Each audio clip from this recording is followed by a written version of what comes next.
But this one, Marion, at least seemed to have a bit of common sense, because after checking out their faces as Kent looked past Jack and zoned in on Nicole and the stranger, Marion excused herself to go back to the party.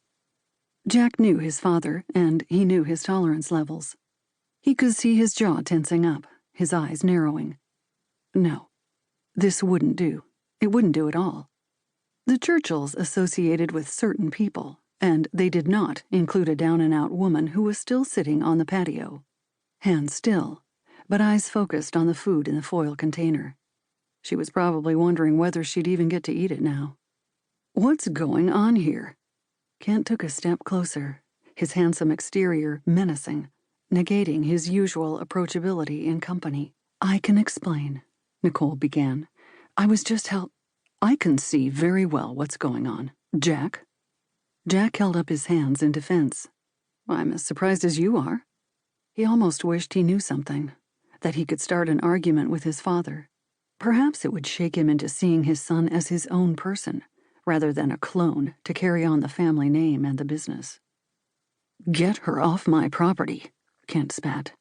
Now! Jack's eyes widened almost as much as Nicole's. No matter what the situation was, they never spoke to Nicole with anything other than respect and familiarity. Tonight, it was almost as though she was a stranger to Kent Churchill. Kent took a step towards the young woman. You need to leave before I call the police. His voice low and laced with promise. Nicole stepped in front to shield the terrified stranger. But Kent hadn't finished his tirade. Is that mine? He pointed at the red woolen blanket she was huddled beneath. Nicole seemed suddenly terrified of this man she didn't recognize. You told me to get rid of it. So why didn't you? I didn't want to throw it away when it could be put to better use. Jack had never heard her voice so small, and when Kent spotted the foil container filled with food, Nicole told him, It's just leftovers, scraps. I would have thrown them out anyway. Jack watched his father. Surely he wasn't going to use physical force to get his way. He'd never acted like this. Kent was an elitist. Jack got a kick out of it sometimes. But tonight, he was acting as though he didn't have an ounce of compassion running through his veins. Yes, the woman was trespassing. And yes, Nicole had given away things from their home. But did he really need to deal with a situation like this? Like it was something else he could control? Sometimes Jack longed to hatch out of the cocoon he'd become wrapped up in as a Churchill, as Kent's son, expected to act, exist, and be exactly like his father.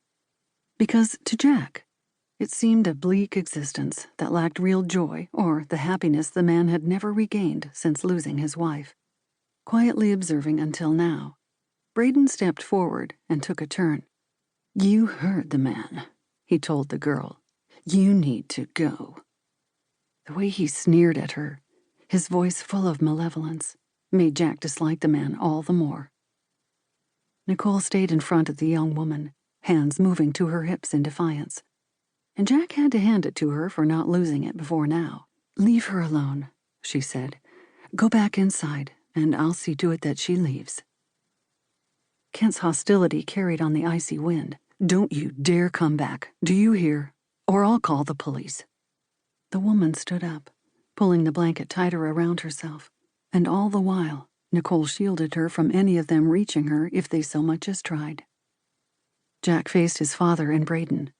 He stretched out his arms, ready to block either of them, stand up for the woman who'd been like a mother to him. Go back inside, back to our guests before they start wondering where you are, and come out to investigate. That seemed to get through to him. Every year, the guests reveled in the Churchills' Thanksgiving party. It was even featured in the society pages.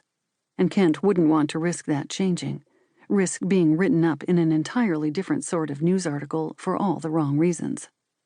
By the time Jack had ushered Kent and Braden inside and shut the doors behind them, the woman was already halfway down the steps to run away from the house, and Nicole was calling after her.